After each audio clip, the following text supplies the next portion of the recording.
नमस्कार, स्वागत है आप सभी का डीडी न्यूज के इस खास बुलेटिन एक्सप्रेस 100 में, जहां हम आपके लिए लेकर आते हैं राजनीति, मनोरंजन, देश दुनिया, खेल और व्यापार जगत की सभी बड़ी खबरों को एक्सप्रेस यानी कि फटाफट अंदाज में। मैं हूं साइमा खान, तो देखिए खबरें तेज रफ्तार।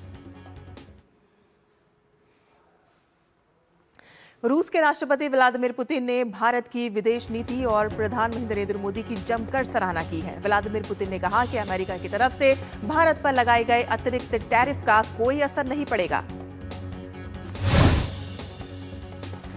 उन्होंने विश्वास के साथ कहा है कि प्रधानमंत्री नरेंद्र मोदी किसी भी विदेशी दबाव के आगे नहीं झुकेंगे और उन्होंने भारत की गरिमा और रणनीतिक स्वायत्तता का भी समर्थन किया। व्लादिमीर पुतिन ने प्रधानमंत्री नरेंद्र मोदी को अपना मित्र बताया और कहा कि वह उनके भरोसेमंद संबंधों में सहज महसूस करते हैं। पुतिन ने पीएम मोदी को संतुलित, बुद्धिमान और राष्ट्र हितैषी नेता बताया। भाजपा के राष्ट्रीय प्रवक्ता शहजाद पूनावाला ने विदेशी धरती पर देश के खिलाफ बयानबाजी करने को लेकर राहुल गांधी पर जमकर निशाना साधा है। उन्होंने कहा है कि राहुल गांधी एलओपी यानी कि लीडर ऑफ ऑपोजिशन नहीं बल्कि लीडर ऑफ प्रोपेगेंडा बन गए हैं। पूर्व केंद्रीय मंत्री और भाजपा के वरिष्ठ नेता रविशंकर प्रसाद ने कहा कि राहुल गांधी देश दुनिया में घूम घूम कर भारत विरोधी बयान देते हैं, प्रधानमंत्री नरेंद्र मोदी को गाली देते हैं। ये अधिकार इसी भारतीय लोकतंत्र में उन्हें दिया है। भारत को गलत तरीके से पेश करने के लिए भाजपा आईटी सेल के प्रमुख अमित मालविया ने राहुल गांधी पर तीखा हमला बोला है। मालविया ने कहा है कि हर बार जब राहुल गांधी विदेश जाते हैं तो उन्हें भारत को नीचा दिखाने, अपमानित करने और गलत तरीके से पेश करने का मंच मिल जाता है। भाजपा आईटी सेल प्रमुख अमित मालविया ने राहुल गांधी के दावे का खंडन किया और ठोस आंकड़े साझा करने को कहा। उन्होंने बताया है कि फोन, दवा, ऑटो, एफडीआई, कौशल और जीएसटी 2.0 ने भारत को गतिशील विनिर्माण अर्थव्यवस्था में बदल दिया है। मालविया ने कहा कि 2014-15 से 2024-25 तक इलेक्ट्रॉनिक्स और मोबाइल उत्पादन में जबरदस्त वृद्धि हुई है। इलेक्ट्रॉनिक्स उत्पादन 1.9 लाख करोड़ से 11.3 लाख करोड़ और निर्यात 38,000 करोड़ से 3.27 लाख करोड़ रुपए हो गया है। मोबाइल फोन उत्पादन में भी 18,000 करोड़ से 5.45 लाख करोड़ रुपए तक का बढ़त देखने को मिली है। अमित मालविया ने कहा है कि भारत के स्वतंत्रता संग्राम के बारे में राहुल गांधी की समझ उनकी राजनीति जितनी ही है। राहुल गांधी का ये कहना है कि बलिदान के बिना ही भारत को स्वतंत्रता मिली है, केवल अज्ञानता नहीं है, ये हर उस शहीद का अपमान है। केंद्रीय गृह मंत्री अमित शाह आज हरियाणा के रोहतक पहुंचे, जहां उन्होंने साबर डेयरी प्लांट का उद्घाटन किया और इस अवसर पर हरियाणा के मुख्यमंत्री नायब सिंह सैनी और अन्य कैबिनेट मंत्री भी मौजूद रहे। कार्यक्रम में केंद्रीय गृह मंत्री अमित शाह ने संबोधन करते हुए कहा कि साबर डेयरी कई राज्यों की सेवा कर रही है और साबर डेयरी से किसानों की आय में बहुत बड़ी समृद्धि होगी और इसके अलावा भारत का डेयरी सेक्टर 70% की क्षमता से बढ़ा है। केंद्र शासित प्रदेश लद्दाख के लेह जिले में किंडरगार्टन से लेकर उच्च प्राथमिकी विद्यालय तक सभी स्कूल फिर से खोल दिए गए हैं। लेह जिला मजिस्ट्रेट ने पिछले महीने 24 तारीख से भारतीय नागरिक सुरक्षा संहिता की धारा 163 लागू होने से 9 दिन बाद सार्वजनिक परिवहन के लिए मिनी बसों और अन्य वाहनों के संचालन के साथ साथ इस संबंध में भी अनुमति देती है। अधिकारियों ने अपने आदेश में भारतीय नागरिक सुरक्षा संहिता BNSS की धारा 163 के निरंतर लागू रहने के बारे में स्पष्ट कर दिया है और लोगों को इस धारा के प्रावधानों का पालन करने की सलाह दी गई है। विधानसभा चुनाव की तैयारियों को लेकर चुनाव आयोग की टीम 4 और 5 अक्टूबर को बिहार का दौरा कर सकती है और इससे पहले आज चुनाव आयोग की ओर से नियुक्त पर्यवेक्षकों की बैठक नई दिल्ली के भारत अंतर्राष्ट्रीय लोकतंत्र एवं चुनाव प्रबंधन संस्थान में आयोजित होगी। वित्त मंत्री निर्मला सीतारमण ने आज आर्थिक विकास संस्थान की ओर से आयोजित चौथे कौटिल्य इकोनॉमिक सम्मेलन KEC का उद्घाटन किया। 5 अक्टूबर तक आयोजित होने वाले इस 3 दिवसीय सम्मेलन का विषय अशांत समय में समृद्धि की तलाश है। सम्मेलन में अपने संबोधन में कहा कि प्रधानमंत्री ने आने वाले समय में भारत के भविष्य के लिए 2 ट्रैक निर्धारित किए हैं। पहला 2047 तक भारत को विकसित बनाना और दूसरा देश को आत्मनिर्भर बनाना। साथ ही वित्त मंत्री ने कहा है कि सम्मेलन के परिणामों ने न केवल नीति निर्माण में बल्कि वैश्विक सम्मेलनों के आयोजन में भी हमारी मदद की है। 2023 का G20 इसका एक उत्कृष्ट उदाहरण है। वित्त मंत्री ने 8% जीडीपी वृद्धि दर को बनाए रखने की आवश्यकता पर भी बल दिया और साथ ही उन्होंने कहा है कि भारत का लक्ष्य इस बदलती वैश्विक व्यवस्था में खुद को प्रभावी ढंग से स्थापित करना है। बरेली में जुमे की नमाज को लेकर पुलिस ने सुरक्षा बढ़ा दी है। शहर को 5 सेक्टरों में बांटकर 8000 पुलिसकर्मी तैनात किए गए हैं। इंटरनेट सेवा 48 घंटों के लिए बंद कर दी गई है। पिछले शुक्रवार को हुए उपद्रव के बाद इस बार विशेष सतर्कता बढ़ती जा रही है। मौलाना रिजवी ने प्रदर्शन के बजाय मोहम्मद साहब की शिक्षा अपनाने की अपील की है। रक्षा मंत्री राजनाथ सिंह अब से थोड़ी ही देर में हैदराबाद में जीतो कनेक्ट के उद्घाटन सत्र में भाग लेंगे। इस 3 दिवसीय कार्यक्रम का आयोजन जैन इंटरनेशनल ट्रेड ऑर्गेनाइजेशन कर रहा है। हाईटेक कन्वेंशन सेंटर में आयोजित इस आयोजन में नेटवर्क, ज्ञान और मनोरंजन क्षेत्र का समागम होगा और इसका उद्देश्य पेशेवरों, उद्यमियों और सामुदायिक नेताओं के बीच नेटवर्किंग, सहयोग और विकास को बढ़ावा देना है। पाकिस्तान सरकार और जम्मू कश्मीर अवामी एक्शन कमेटी के बीच बातचीत शुरू होने के बावजूद पाकिस्तान अधिकृत जम्मू कश्मीर में हालात बिगड़ रहे हैं। बीते 24 घंटों में नागरिकों की कथित हत्याओं के बाद तनाव बढ़ गया है। सिहंसा में गुस्साए प्रदर्शनकारियों ने पुलिस वैन और बुलडोजरों को आग के हवाले कर दिया और इसके साथ ही अर्जा पुल पर नाकाबंदी कर दी गई है और जिससे आवाजाही बाधित हुई है और प्रशासन के खिलाफ असंतोष सामने आया। कोटली शहर में पूर्ण बंद रहा जबकि आजाद पट्टन और पलंदरी सहित कई इलाकों में प्रदर्शन जारी रहा। लोग सरकार से बातचीत के प्रयासों के बावजूद अपनी मांगों और शिकायतों को जोरों शोर से उठा रहे हैं। ऑनलाइन गेमिंग के बेहतर नियमन और ऑनलाइन मनी गेमिंग पर रोक के लिए आईटी मंत्रालय ने promotion and regulation of online gaming PROG नियम 2025 का ड्राफ्ट जारी किया है और इस पर सभी स्टेक होल्डर से 30 दिनों के भीतर सुझाव और आपत्तियां मांगी गई हैं। ड्राफ्ट नियमों के मुताबिक अगर कोई भी ऑनलाइन गेमिंग में पैसों के लेन देन में शामिल होता है तो उस पर 3 साल तक की जेल या 1 करोड़ रुपए तक का जुर्माना लगाया जा सकता है और खेल मंत्रालय और आईटी मंत्रालय मिलकर इन नियमों का नियमन करेंगे। सरकार का कहना है कि इन नए नियमों से ऑनलाइन गेमिंग सेक्टर में पारदर्शिता और सुरक्षा बढ़ेगी और साथ ही ये कदम भारत को गेमिंग सेक्टर में एक बड़े खिलाड़ी के रूप में उभरने में मदद कर सकता है। अंतिम नियम सुझावों पर विचार के बाद ही जारी होंगे। दिल्ली सरकार के स्कूलों में अब छात्रों को आरएसएस और स्वतंत्रता सेनानियों के बारे में पढ़ाया जाएगा। शिक्षा विभाग ने इसके लिए राष्ट्र नीति नाम का एक नया कार्यक्रम शुरू किया है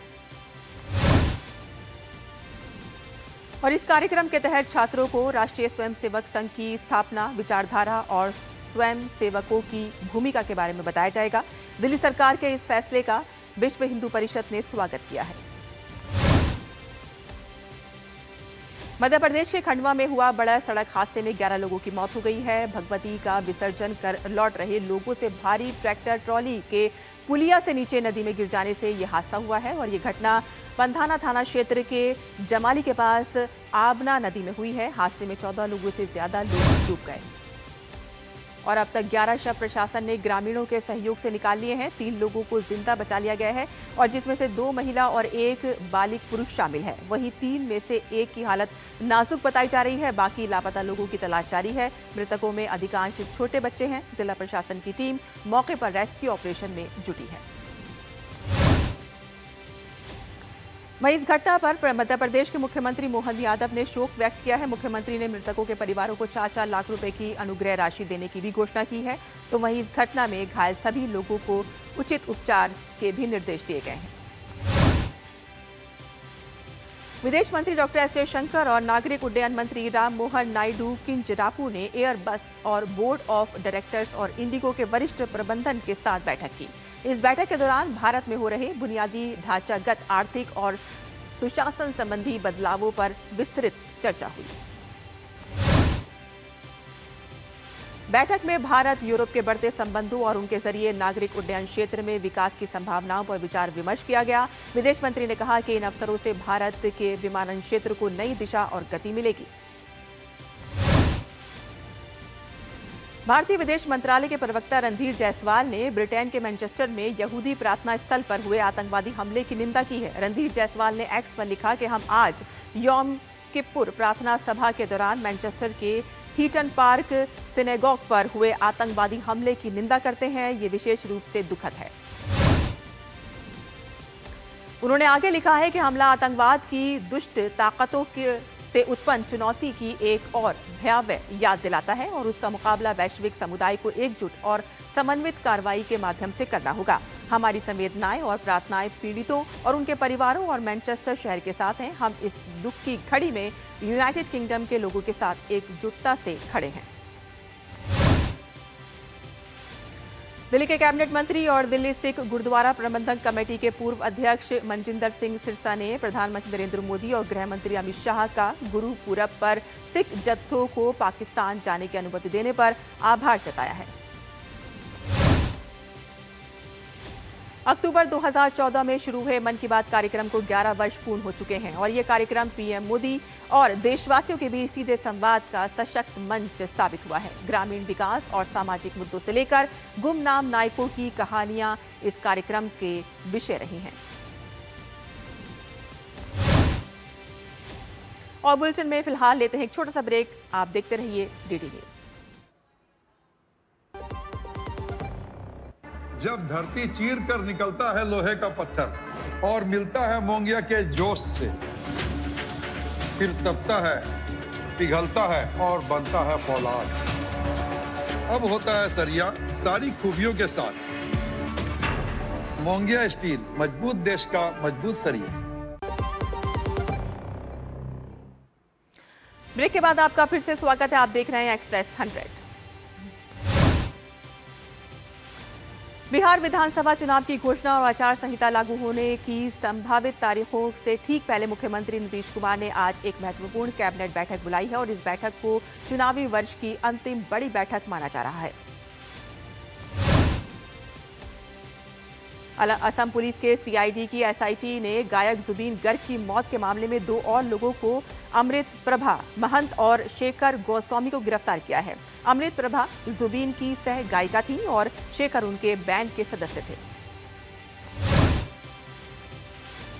और इस मामले में केस नंबर 18/2025 दर्ज किया गया है, जिसमें बीएनएस की धारा 61(2), 105, 106(1) और 103 शामिल है। मौत से जुड़े तथ्यों की गहन जांच की जा रही है। मौसम विभाग के अनुसार पश्चिम बंगाल के कई इलाकों में अगले 3 दिनों तक अत्यधिक भारी बारिश के आसार हैं और आज और कल उत्तर प्रदेश, बिहार, मध्य प्रदेश और छत्तीसगढ़ में भी भारी बारिश हो सकती है।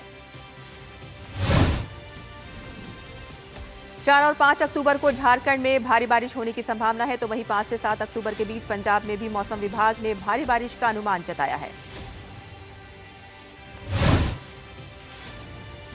पहाड़ी इलाकों में 5 से 7 अक्टूबर को जम्मू कश्मीर, लद्दाख, उत्तराखंड और हिमाचल प्रदेश में भारी वर्षा की चेतावनी है। आज तटीय आंध्र प्रदेश और यनम में भी अलग अलग स्थानों पर भारी बारिश होने की संभावना है। हिमाचल प्रदेश के कांगड़ा के धौलाधार पर्वतों में हल्की बर्फबारी और कांगड़ा घाटी के निचले इलाकों में बारिश के बाद तापमान में गिरावट दर्ज की गई है। स्वच्छता ही सेवा 2025 अभियान के तहत 84 बटालियन सीआरपीएफ ने आज जिला अस्पताल रामबन और चिनाब नदी के किनारे बड़े पैमाने पर सफाई अभियान का आयोजन किया। और इस अवसर पर कमांडेंट एन रणबीर सिंह ने नागरिकों से अपने आसपास और सार्वजनिक स्थानों को साफ रखकर स्वच्छता पहल में सक्रिय रूप से भाग लेने की अपील की। जम्मू कश्मीर के पुंछ में बालनोई बॉर्डर पर आदिवासी मेला आयोजित किया गया है। स्थानीय लोगों ने रंगारंग कार्यक्रम और पारंपरिक आकर्षणों का आनंद लिया। केंद्रीय मंत्री अश्विनी वैष्णव ने NIELIT डिजिटल यूनिवर्सिटी प्लेटफॉर्म का उद्घाटन किया। ये प्लेटफॉर्म उच्च गुणवत्ता वाली डिजिटल शिक्षा तक पहुंच को सुलभ बनाने के उद्देश्य से बनाया गया है। सरकार के अनुसार ये platform AI, cyber security, data science, semiconductor और संबंधित क्षेत्रों जैसे खास तकनीकों में उद्योग केंद्रित प्रोग्राम प्रदान करेगा।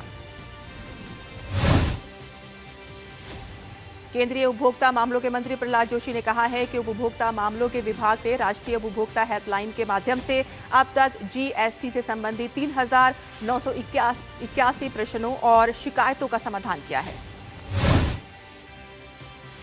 इलेक्ट्रॉनिक्स कंपोनेंट मैन्युफैक्चरिंग स्कीम से 1.41 लाख लोगों को रोजगार मिलने की उम्मीद है। केंद्र सरकार ने फार्मा मेडटेक क्षेत्र में अनुसंधान एवं नवाचार संवर्धन योजना के तहत उद्योग और स्टार्टअप परियोजनाओं के लिए लगभग 11,000 करोड़ रुपए के प्रस्ताव आमंत्रित किए हैं। औषधि विभाग ने अपनी PRIP योजना के तहत अनुसंधान एवं नवाचार परियोजनाओं के लिए आवेदन आमंत्रित किए। उत्तर प्रदेश के कारीगरी और उद्योग जगत को बड़ी राहत मिली है। GST दरों में कटौती से कारीगरों और MSME की जेब पर दबाव घटेगा। भदोई के कालीन, मुरादाबाद के पीतल और सहारनपुर की लकड़ी की नक्काशी अब पहले से 6 से 7% सस्ती होगी और इन उत्पादों पर GST दर 12% से घटकर 5% कर दी गई है। कानपुर और आगरा में चमड़ा उद्योग को भी इसका सीधा लाभ होगा और यहां के लेदर फुटवेयर्स और एक्सेसरीज जो GI टैग प्राप्त हैं अब कम कीमत पर उपलब्ध होंगे। GST 28% से घटाकर 18 कर दी गई है और जिससे घर बनाने वालों और इंफ्रास्ट्रक्चर कंपनियों को भी बड़ी मदद मिलेगी।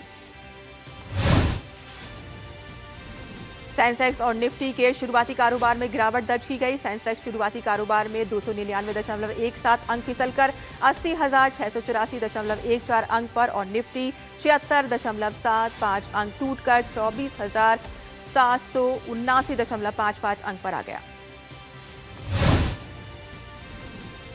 केंद्रीय मंत्री सर्बानंद सोनोवाल ने प्रधानमंत्री नरेंद्र मोदी की अध्यक्षता वाली आर्थिक मामलों की मंत्रिमंडलीय समिति की सराहना की, जिसने असम में काजीरंगा राष्ट्रीय उद्यान सेगमेंट पर वन्यजीव अनुकूल उपायों सहित राष्ट्रीय राजमार्ग 715 के कलियारबोर नुमालीगढ़ सेक्शन के मौजूदा राजमार्ग को 4 लेन तक चौड़ा करने और सुधारने को मंजूरी दी। भारत की अर्थव्यवस्था वित्तीय वर्ष 2025-26 की अप्रैल-सितंबर अवधि में मजबूत रही है और इस वजह से खपत, निवेश और सरकारी खर्च का बढ़ना है। विदेश मंत्रालय की जानकारी के अनुसार भारत और चीन के बीच 26 अक्टूबर से सीधी उड़ान सेवाएं फिर से शुरू होने वाली हैं और टिकटों की बुकिंग आज से उपलब्ध होगी। Bharat EFTA trade and economics partnership agreement से देश में $100 अरब का निवेश आएगा और 10 लाख प्रत्यक्ष नौकरियां पैदा होंगी और इससे भारत की यूरोप के साथ व्यापारिक साझेदारी मजबूत होगी। Bharat EFTA trade and economics partnership agreement 1 अक्टूबर से लागू हो गया है और इससे भारत और इन देशों के बीच व्यापार करना आसान हो जाएगा।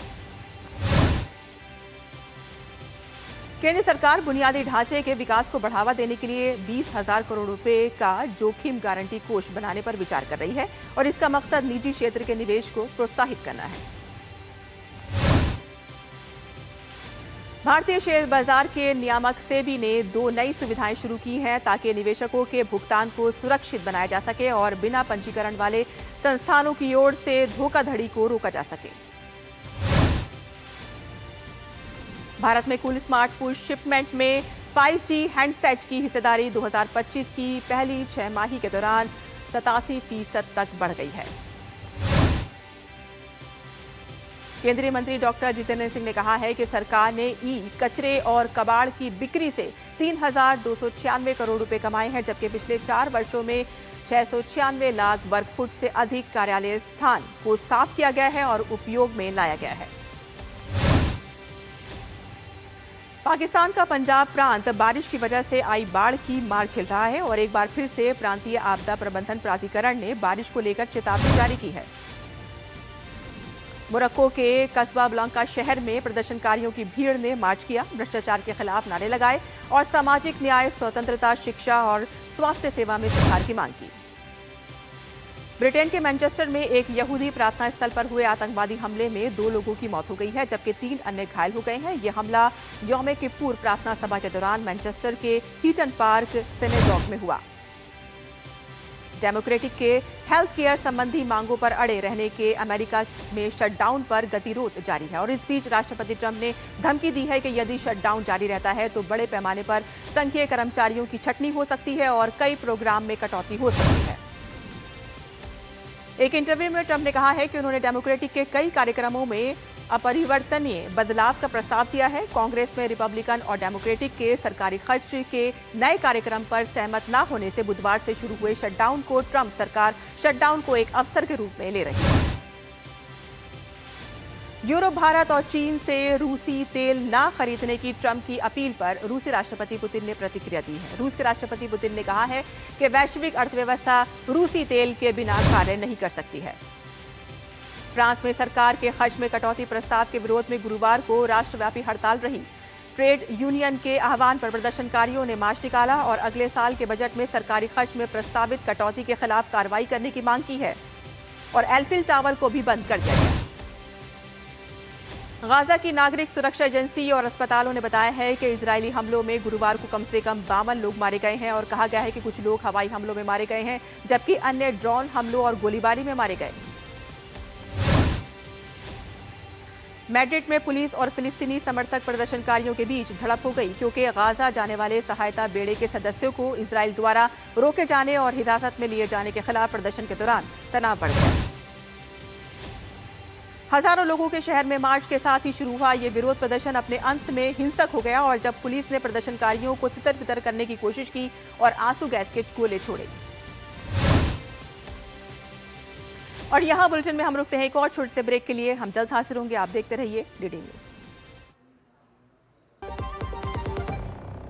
जब धरती चीर कर निकलता है लोहे का पत्थर और मिलता है मोंगिया के जोश से, फिर तपता है, पिघलता है और बनता है फौलाद। अब होता है सरिया सारी खूबियों के साथ। मोंगिया स्टील, मजबूत देश का मजबूत सरिया। ब्रेक के बाद आपका फिर से स्वागत है। आप देख रहे हैं फटाफट एक्सप्रेस 100। अमेरिकी राष्ट्रपति डोनाल्ड ट्रंप प्रशासन का नया मेमो विवाद में है। कॉलेज फंडिंग को विदेशी छात्रों की सीमा और विचारधारा आधारित नीतियों से जोड़ने का प्रस्ताव, व्हाइट हाउस ने मेमो का बचाव किया। पेरू ने अर्जेंटीना हत्याकांड आरोप में किया निष्कासित लीमा से गिरफ्तार मतियास आजुरू ने कड़ी सुरक्षा के बीच एयरपोर्ट से अर्जेंटीना भेजा गया। अर्जेंटीना में भड़का आक्रोश और विरोध, सुरक्षा मंत्री ने अधिकतम सजा का आश्वासन दिया। रूस के राष्ट्रपति व्लादिमीर पुतिन इस वर्ष दिसंबर में भारत की यात्रा पर आएंगे। रूसी राष्ट्रपति कार्यालय क्रेमलिन ने यात्रा की पुष्टि करते हुए कहा है कि ये यात्रा नए साल से पहले होगी।